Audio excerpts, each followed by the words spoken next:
Dad, why is Ethan talking about renovating the house like it already belongs to him? The moment I slammed that folder on the Christmas Eve table, the room went silent. My dad's face turned red, my brother's smirk disappeared, and every relative stared like they'd just seen a ghost. Hi, I'm Rachel, the daughter they swore would never inherit the house. But what they didn't know was that I had proof stacked higher than their lies: bank records, notarized papers, even a recording of my dad saying he'd fix the will. And in the end, I walked them all to the front door and handed the keys to new owners. Tell me, what would you have done if your own family tried to erase you, fight back with evidence, or walk away in silence? The HOA letter arrived with my name on it, not Dad's. I stood at the curb in the thin November light, junk mail under my arm, that one white envelope balanced in my palm like it might tip and spill something permanent. Homeowners Association important notice. Underneath, Rachel Collins, not Thomas, not Karen, me. Grandpa used to whisper when we sorted his papers at the kitchen table, back when the house smelled like lemon oil and decaf. One day, you'll need proof, he said it the way church people say blessings, quiet, steady, already decided. I never asked proof of what. I figured he meant recipes or the old photographs I kept in shoe boxes. I didn't think of deeds. I didn't think of fines. The cul-de-sac hummed with leaf blowers. A dog barked behind a cedar fence. Across the street, Mrs. Henderson pretended not to stare. I slipped the envelope into my coat and walked inside like nothing in the world had changed. Dad was at the kitchen island with a mug and the local section, highlighter poised like he was still scouting deals. Mom rinsed grapes in a metal colander, shaking water off as if noise could scrub anxiety. I set the junk mail down and kept the envelope in my pocket. The air held that pre-Thanksgiving tension: lists, recipes, the ritual of pretending we all wanted the same holiday. Mail, I said. Anything for me? Dad didn't look up. Coupons and a church flyer, I said. I touched the envelope's corner, then pulled it out. There's also this, Hoa. He glanced over. Give it here. I watched his eyes catch on the name. A pause, a micro frown, then a quick recovery. Clerical error, he said, tapping the page. They mix these up all the time. Do they? I asked. Mom reached for a paper towel like she needed to dry something invisible. Sweetheart, the HOA is always sending silly notices. Last year they wrote us about the porch wreath size. She smiled too brightly. Imagine that measured our door. It's addressed to me, I said. I didn't raise my voice. The letters looked even darker in the kitchen light. Assessment past due, exterior maintenance. Line items, dates. A balance that made my stomach tighten. Dad pulled the envelope from my hand with that soft, practiced authority he uses when he wants to end a topic. I'll handle it. How? I said. He folded the letter, sharp edges aligning like a decision. I'll call. They'll correct the database. You know these committees. Committees. As if the house were a club and I had wandered int. I want a copy, I said. He gave the letter a second glance, then laid it face down next to his mug. No reason to stress the week of Thanksgiving, he said. Your brother is coming over to go over seating. We don't need drama. There it was, we don't need drama. The family spell that turns facts into feelings and then blames the person who noticed. Mom slid the grapes into a glass bowl and looked anywhere but at me. I took the letter back. Dad let me. He only does that when he thinks time is on his side. In my room, the house sounded different: pipes, the soft sway of trees, the echo you only hear when you close a door on people you love. I read the notice again. My name appeared 3 times, at the top in the account block, and on a little line at the bottom labeled payer of record. There were past due charges from a month when Dad had been between contracts. I remembered a call from the bank that winter, the way I'd stepped outside my apartment in breath-stinging cold to move money around. I hadn't told anyone. It felt like throwing sand against a wave and hoping to hold the shoreline for one more season. One day you'll need proof, Grandpa had said. He kept a fireproof box in the attic. I'd seen it when we rotated holiday decorations, a black cube with a stubborn handle. Back then it held letters and a photo of Grandma in a red coat. Maybe other things. Downstairs, cabinet doors opened and shut. Dad's voice rolled through the vents, practiced and warm. He would say he'd called the HOA even if he hadn't. He would smile and pass the yams on Thursday like life was a spreadsheet that always balanced. I opened my desk drawer and slid the envelope to the back. Behind a stack of old tax forms and a notebook with passwords I no longer used. I pressed the drawer closed, not slamming, just final. The paper made a muffled sound, like a secret deciding to stay. When I came out, Mom was in the hallway, drying her hands again though nothing was wet. Her face carried that delicate social smile she keeps for neighbors and surprises. She looked past me, then right at me like she was choosing an audience. Rachel, she said. Soft, crisp, every syllable dressed for company. She leaned closer, the scent of lemon cleaner trailing her like a memory. Don't bring this up at dinner. My name wasn't on the seating chart. The cardstock place cards lined the long table like tiny white fences. Ethan, bold and centered, claimed the head of the table opposite Dad. Mom sat to Dad's right, the seat of quiet influence. The cousins clustered in a cheerful knot near the folding leaf. I searched once, twice, slower the second time, then checked the kitchen island where extra cards waited with a pen. No Rachel. Just kids' table spares and a smudged guest. Sweetheart, grab the gravy boat, Mom said without looking up. Her voice carried that lacquered shine she uses when company arrives. The turkey glowed under foil. Candles breathed cinnamon. Dad tied on an apron like a football coach who somehow made it to halftime with a lead. I touched the edge of the chart. I don't see my name. Mom smoothed a napkin as if smoothing could fix everything. We ran out of cards. Sit near the cousins, it's the same view. It wasn't. From the far end, the house looked longer, like the dining room had a stage and I was backstage with paper plates. In my mind, the HOA letter thumped inside my desk drawer. Don't bring this up at dinner, Mom had whispered. Fine, I wouldn't, but I could watch. Guests arrived in bursts of coats and perfume. Aunt Marilyn hummed, carrying her green beans like a trophy. Uncle Edward clapped Ethan's shoulder. Big year ahead, he said loudly enough for the room. A house is a foundation for a man. I took the chair by the cousins and tried to make peace with the distance. From down here, the turkey looked like a golden planet with a flag stuck in it. Ethan lifted his glass first. Of course he did. He had that glow people get when they believe a camera is always pointed their way. To family, he said. To legacy. To the house that raised us and will raise the next Collins generation. Dad nodded, proud. Mom beamed as if her smile could be a centerpiece. The room rippled with MMs of agreement. Ethan continued, voice steady, practiced.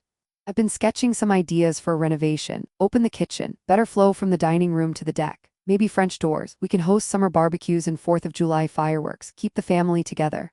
The word we slid like a ring onto a finger. We, not I, not they. We as in Ethan and the house already married. Cousin Oliver nudged me. You'll finally get a good seat, he joked, then glanced at my end of the table and went pink. I mean, it's fine, I said. The gravy boat floated past without slowing. I watched Mom intercept it mid-table and redirect it toward Ethan, as if sauce ran downhill toward the favored. The carving began. Dad's knife whispered against bone. Small talk stacked up like plates. Travel, weather, remember when? I measured distance in teaspoons. At the head, Ethan told Aunt Marilyn about a business plan that sounded like a PowerPoint without slides. Uncle Edward nodded and mentioned tax efficiencies, the way some people mention sports.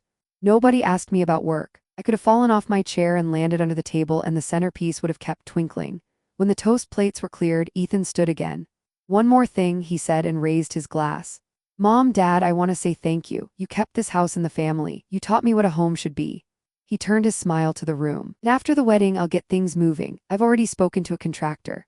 The fork in my hand pressed a half moon into my palm. Heat climbed my neck, then cooled into something flatter and sharper. Around me, the cousins oohed. Aunt Marilyn dabbed at the corners of her eyes like it was a Hallmark reveal. Dad's chest lifted. Mom's shoulders dropped in relief as if a backstage cue had landed and the show would go on. Sounds expensive, Oliver whispered, trying to help. But great idea. Open concept is nice, I said, because if I didn't say something I might say everything. The room didn't hear me. It heard Ethan describing French doors that open onto a future where my name never appeared on cardstock, envelopes, or deeds. It heard Uncle Edward tell Dad, good call, a son needs a steak. Mom caught my eye then, a gentle warning in her smile. Don't bring this up at dinner. I wasn't bringing it up. I was swallowing it, but swallowing doesn't make it disappear, it just makes it sit. Dessert plates landed, pie advanced like an army, conversations braided and unbraided. I cleared my plate, waited for eye contact that never came, then folded my napkin into a neat square. If I stood now, it would look like a scene. If I stayed, I would become furniture. Ethan held up his phone. Wait, he said, one last thing. He tapped the screen. A rendering appeared, bright kitchen. Sunlit hardwoods, white cabinets that glowed like teeth. He turned the screen so the table could admire the future. See, after the wedding, he repeated, tasting the words. We'll make it ours. The room exhaled approval. My fork trembled against the china, a tiny bell almost no one could hear. At the far end, my reflection quivered in a window that showed the dark yard and the porch light Grandpa always left on for me. Proof, he'd said. One day you'll need proof.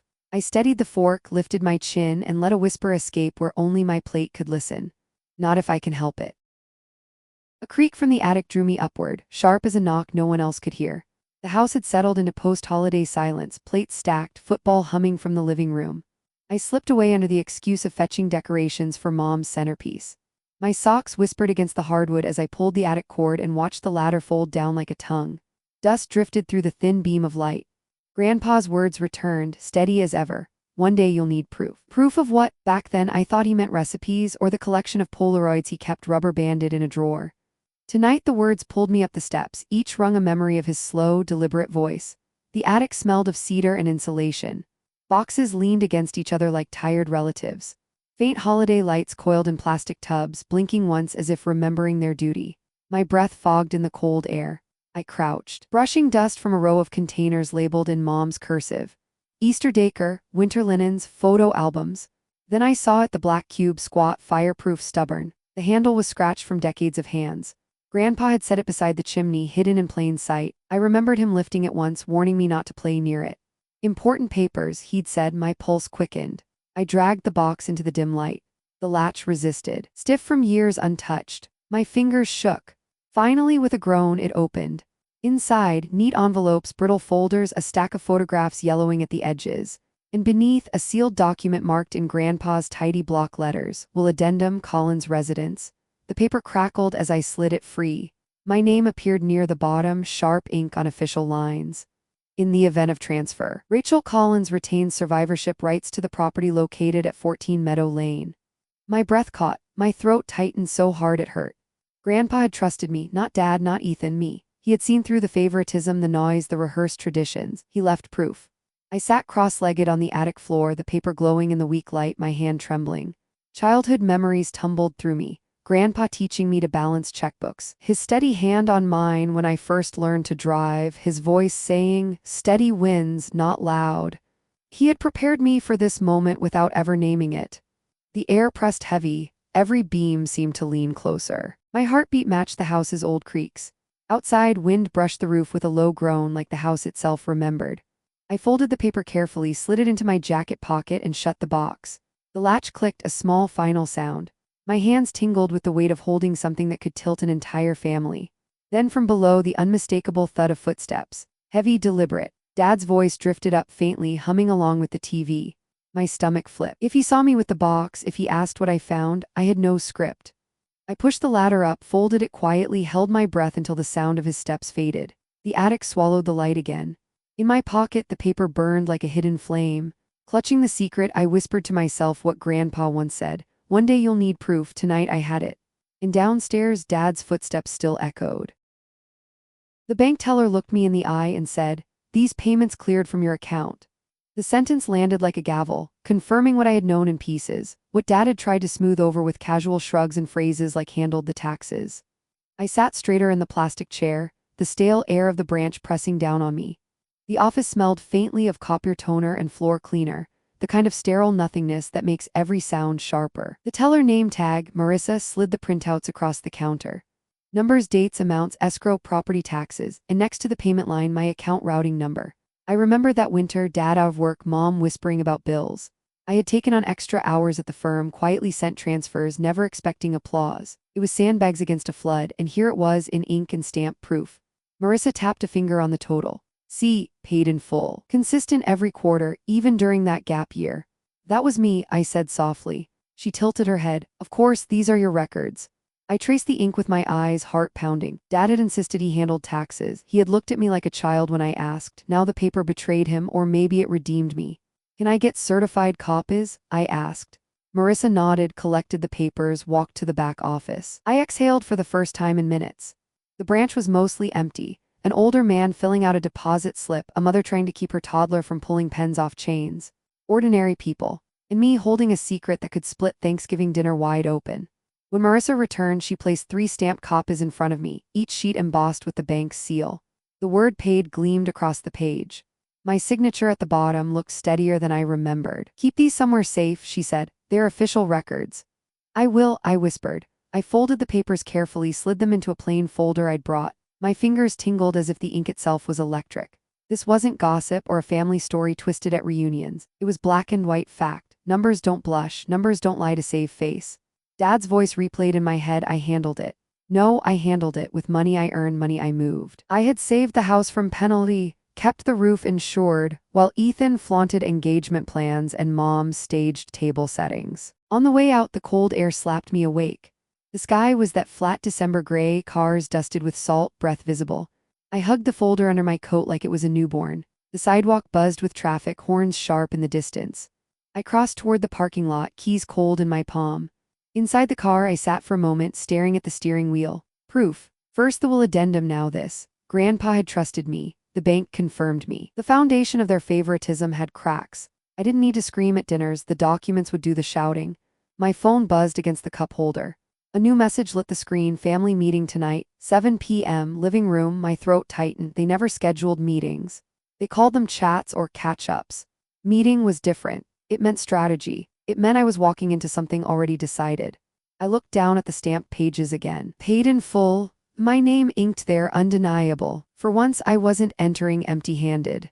I started the car, heat groaning awake, snow dust beginning to fall.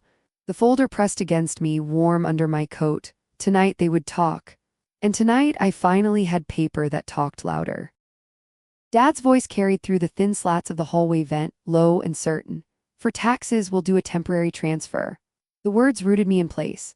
I had come down for water, but the sound of hushed voices in the living room froze me mid-step. The blinds were drawn, lights dimmed except for the brass lamp near Dad's recliner. It was late enough the neighbors' windows had gone dark, but inside our house the real work was being done, the kind wrapped in whispers. I edged closer, bare feet silent on the carpet, and peeked from the shadow of the staircase. Dad sat forward, elbows on his knees, speaking like a man explaining math. Mom perched near him, twisting her wedding ring. Uncle Edward leaned back, smug, legs crossed, the elder statesman of bad ideas. Ethan lounged like the heir apparent, scrolling his phone until Dad's words made him grin.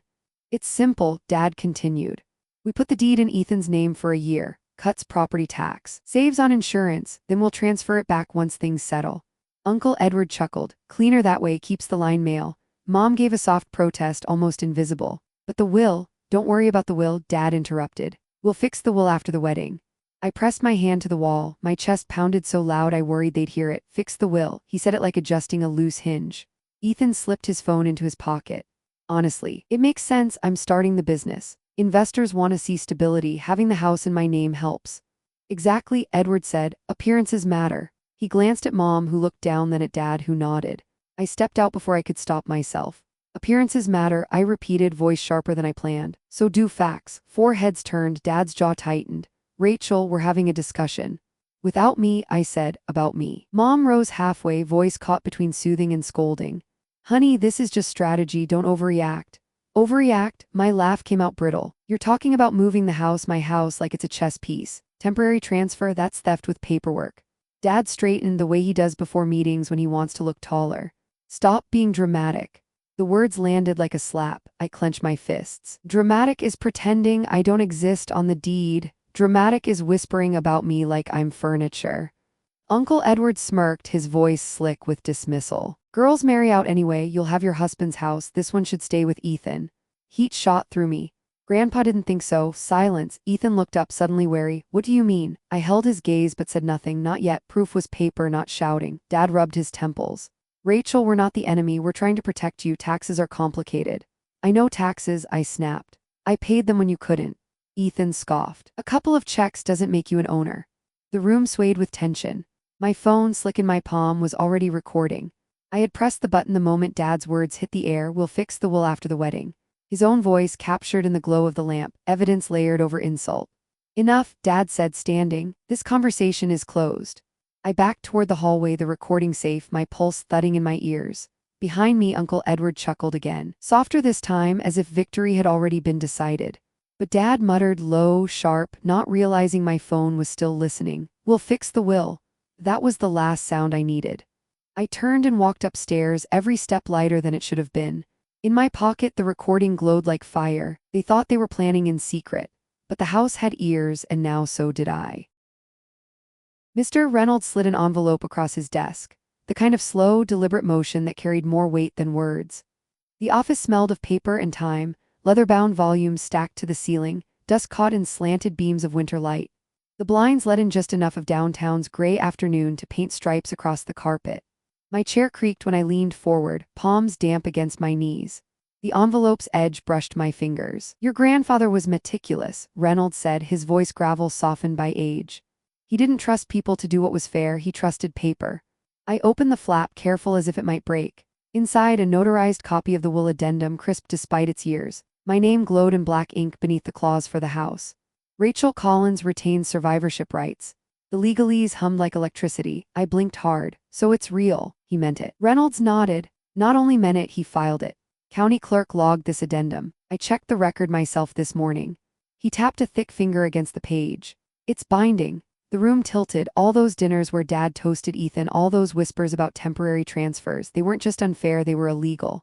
Reynolds leaned back, adjusting his glasses. There's more. A survivorship deed also filed. It ensures that when ownership shifts, you're the one holding the key. It's airtight. I swallowed. Then why don't they know, or why do they pretend not to? He gave me a look that was half pity, half steel. Because denial is easier than losing control, and because wills are only as powerful as the people who enforce them. Until you bring this into the open, they'll keep behaving like nothing changed. Timing matters, I repeated, his words sticking. Exactly. He laced his fingers. You have the law. But family wars aren't fought on paper alone. They're fought in living rooms, at dinner tables, with cousins watching. You need to choose when to drop this. If you fire too early, they'll spin it as drama. If you wait too long, they'll bury you in narrative. I folded the copy, hands shaking, slid it back into the envelope. I have other proof too, bank statements, payments, a recording. Reynolds raised an eyebrow. Good, build a stack. No one can argue with a stack. He leaned closer. But remember, Rachel, they'll deny everything until you go public. And once you do, you can't go back. The words crawled under my skin. I pictured the dining room, Ethan raising another glass, Dad clapping his shoulder. Mom smiling like she believed it was safer to stand on the wrong side of truth. And me, folder in hand, deciding whether to end the play. I pressed the envelope flat against the desk, grounding myself. The embossed notary stamp left an imprint I could feel even through paper. Grandpa had believed in me enough to etch my name into law. Now the question was whether I believed in myself enough to use it. Reynolds stood, signaling the meeting's end. Keep it safe, and Rachel. His eyes met mine, steady as courthouse stone. When the time comes, don't flinch. Families survive scandal, they don't survive silence. I tucked the envelope into my bag, the weight far heavier than its ounces. As I stepped back into the hallway, the door clicked shut behind me, sealing the smell of dust and the echo of truth inside. Outside, cold air scraped my lungs. Downtown traffic blurred into background noise. In my pocket, my phone buzzed with messages from Mom about pie recipes and Ethan about big plans. None of them knew what sat against my hip in that manila envelope. At the crosswalk, I pressed a hand to it, feeling the notary stamp through layers of fabric, and whispered to myself, he trusted me. Across the street, Christmas lights flickered on in a law office window. Proof was no longer hidden in an attic or buried in bank files. It was notarized, stamped, undeniable. And yet Reynolds's warning rang loudest as I headed home, they'll deny it until you go public. The table glittered, but Dad's words cut deeper than knives. Crystal glasses caught the glow of the fire, the silver-reflected strings of lights Mom had draped across the mantel, and the turkey sat in the middle of the table like a trophy. Christmas Eve dinner at the Collins house was supposed to be warm, reverent, a scene neighbors would envy if they peeked through frosted windows. Instead, my chest felt tight, like the house had been decorated to suffocate me. I sat 2 chairs down from Ethan, who held court like the golden son he'd always been. He wore a new suit jacket, navy blue, the kind of thing that announces ambition.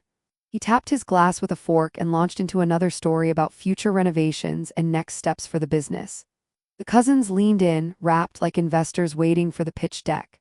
Thanksgiving still stung. I remembered the place card that never bore my name, the way Ethan had toasted to our house while I sat at the edge of the room. Tonight felt like a rerun with more expensive props. I cleared my throat, soft at first, then louder when no one noticed. I have something to say. The table paused, forks stilled. Mom glanced at me nervously, already shaking her head in warning. Dad's eyes narrowed, irritation brewing before I'd even finished inhaling. This house, I began, my voice firmer now, isn't just Ethan's future. Grandpa made sure of that. Dad's hand slammed his glass down, the sound sharp enough to make Aunt Marilyn jump. Not your place, he snapped. The words carved the air, final, absolute. Heat surged into my face. Excuse me, I live in this family too, my name? Ethan laughed, leaning back like he'd rehearsed this. Oh, come on, Rachel, not this again, your dramatic claims are exhausting. Next you'll say Grandpa left you the moon. The room tittered. Small, cruel chuckles disguised as holiday cheer. Cousin Oliver looked down at his plate, cheeks red. Uncle Edward smirked, enjoying the spectacle. I pushed forward anyway. I'm not being dramatic. I have proof, payments, records, grandpa's. Mom's voice cut me off, smooth as butter but sharp as glass. Don't ruin Christmas.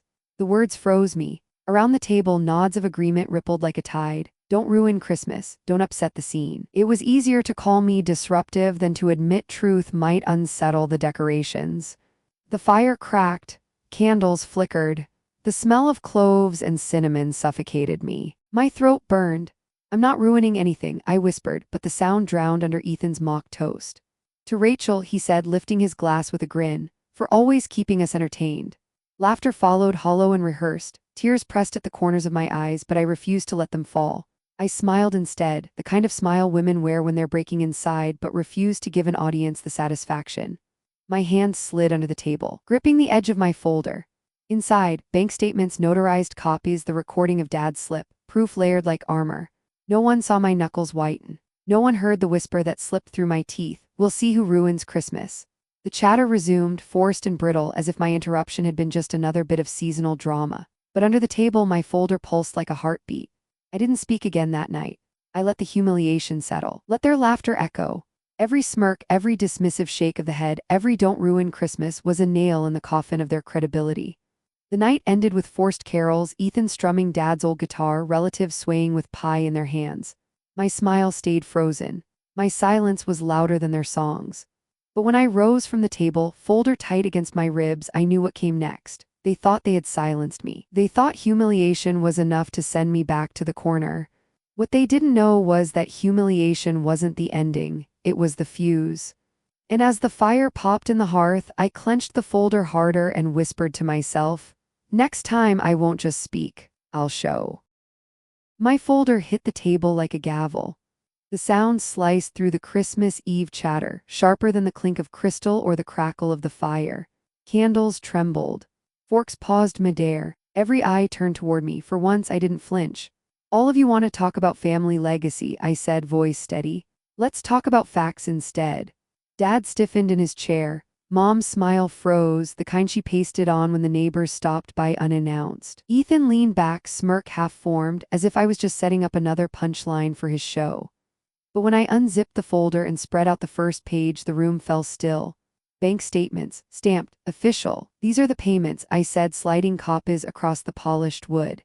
Escrow property taxes every quarter, during Dad's layoff year when the account would have defaulted. See the routing number, mine, the signatures, mine. Aunt Marilyn leaned forward, glasses slipping. That can't be. It is, I said, cutting her off before Dad could. Next came the HOA letter, white envelope, red ink, my name printed bold. Payer of record, I read aloud, not Thomas, not Ethan, Rachel. Whispers flitted around the table like moths. Cousins leaned closer. Uncle Edward cleared his throat, but his smirk wavered. Ethan tried to laugh it off. So you wrote a couple checks. That doesn't make you an owner. I didn't answer. Instead, I pulled the notarized copy of the will addendum from its sleeve and slid it across the linen runner. The embossed stamp caught the firelight. Grandpa's voice echoed in my memory. One day you'll need proof. This is Grandpa's addendum, I said. Filed with the county clerk. It names me a survivorship holder of this property. My name is right there. I tapped the line, steady finger on ink. It's not rumor, it's law. Gasps rose. Even Mom's hands faltered as she clutched her napkin. Dad's jaw worked, teeth grinding behind lips. But I wasn't done. I set my phone on the table, pressed play. The room filled with Dad's own voice, rough, unguarded. We'll fix the will after the wedding. The words crackled, undeniable. I didn't look at him. I looked at the family, at the cousins recording tick-tocks under the table, at Aunt Marilyn's widened eyes, at Uncle Edward's cough turning into silence. Still think I'm dramatic? I asked. The silence stretched. Even Ethan's smirk collapsed. His face drained, colorless under the twinkling lights. Then knock, knock, the front door opened. Mr. Reynolds stepped inside, invited by the timing I'd arranged days ago. He carried his leather case like a weapon of truth. Evening, he said, nodding politely. Sorry to intrude on your dinner, but Rachel asked me to deliver something. He placed another envelope on the table, heavier, sealed, stamped. The official county record, addendum confirmed, deed acknowledged. Dad stood, fists clenched. You had no right, Dad. I cut him off, calm but cold. I have every right. Grandpa gave it to me. I protected this house when you couldn't, and I won't let you erase me anymore. The room held its breath, fire popped. Outside, snow slid off the roof with a muffled crash. Inside, no one moved. Mom's lips parted like she wanted to speak, but no sound came. Ethan stared at the documents, pale as the linen tablecloth. Uncle Edward finally shut his mouth. For the first time, I felt taller than the head of the table. I gathered the papers, tucking them neatly back into the folder. My voice was soft, final, as I looked each of them in the eye. "Next week," I said, "I'll list it." And with that, the glittering table was no longer theirs. It was mine to end. At the 4th of July BBQ, Mrs. Henderson leaned in, her plastic cup of lemonade trembling just enough to make the ice clink. "So you're selling?" Her voice carried that sweet edge she used when gossip disguised itself as concern. Behind her, flags snapped in the breeze, kids darted with sparklers, and the smell of charred hot dogs coated the summer air. But every head in the cul-de-sac seemed to tilt closer, waiting for my answer. Reynolds's warning echoed, "They'll deny it until public." Well, it was public now. I kept my tone light. "Yes, closing's moving faster than expected." Her smile widened, satisfied. Within minutes, the news rippled through the backyard like smoke. Whispers became commentary, commentary became debate. "She had proof," one neighbor said. "Notarized," I heard. Another chimed in. "Ethan's furious, stormed into the title office last week." I pretended not to listen, stacking paper plates, but each word landed like justice served hot. Across the yard, Ethan paced near the cooler, jaw tight, phone in hand. He waved his arms while talking to someone, voice sharp enough to cut over the music. Dad tried to calm him, but Ethan pulled away, eyes darting toward me like I had orchestrated the whole circus. Maybe I had. Mom sat under the patio umbrella, sunglasses covering her eyes, even though dusk had already dimmed the light. She kept her lips pressed into a smile whenever someone approached, nodding politely as if nothing were wrong. But her fingers twisted the edge of her napkin to shreds. Cousin Oliver whispered near the grill, "It's true. Rachel's name was on everything." Grace nudged him, eyes wide. Even the kids seemed to sense the shift, running slower past me, sneaking glances at the folder I kept tucked under my arm. The realtor, a brisk woman with a clipboard and a fireworks sparkler stuck behind her ear, approached me mid-conversation. She grinned, holding out a folder thicker than any BBQ plate. "We've got a signed offer," she said. "Young couple from 2 streets over, no contingencies, they're excited." She handed me the contract and I flipped through the pages, initials neat, ink still drying. For a moment the world hushed. I could almost hear Grandpa's voice again. "Steady as ever, proof wins, Rachel." The chatter swelled. Someone clapped me on the shoulder. "Good for you," they said. About time someone stood up to tradition. Ethan broke then. His phone snapped shut and he charged across the yard, face red, barbecue smoke clinging to him like fury.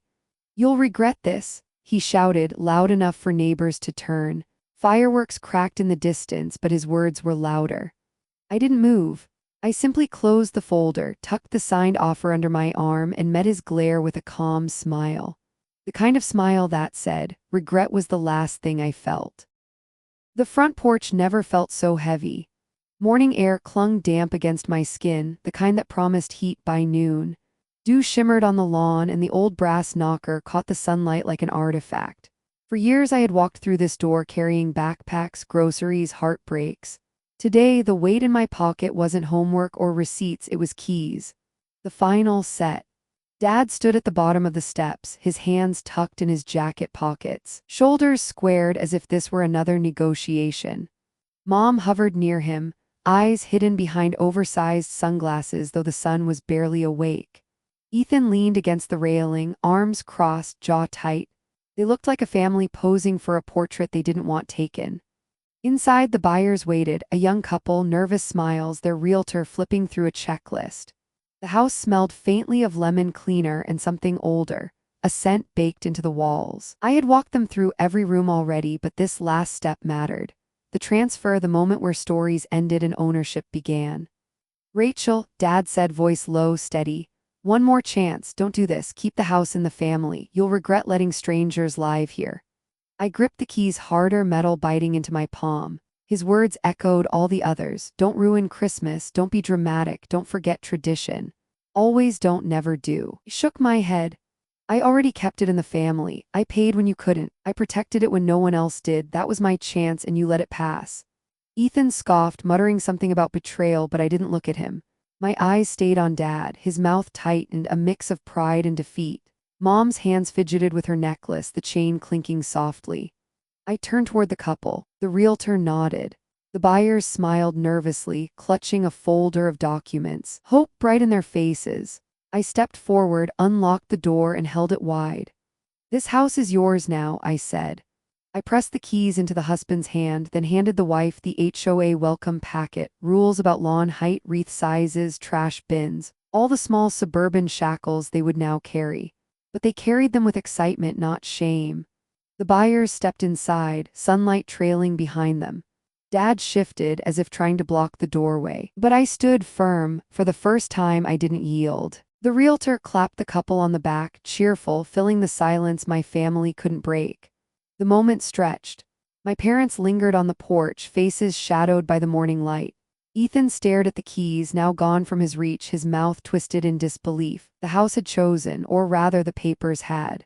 Grandpa's ink, my payments, the proof stacked too high to topple. The new owners turned back once, smiling. "Thank you," they said simply. I nodded. "Take care of it." Behind me, the door closed with a solid click. Not slammed, not shoved, just final. On the porch, silence pressed between me and the family I had just unbound. I didn't owe them speeches anymore. I didn't owe them space at the table. As I walked down the steps, past Dad's clenched jaw, past Mom's trembling smile, past Ethan's glare, a voice inside me, my own, but edged with Grandpa's steadiness, rose clear. "The house is gone, but so is their hold on me." The keys left my hand that morning, and the door clicked shut behind the new owners. For the first time, the porch didn't feel like a weight, but a release.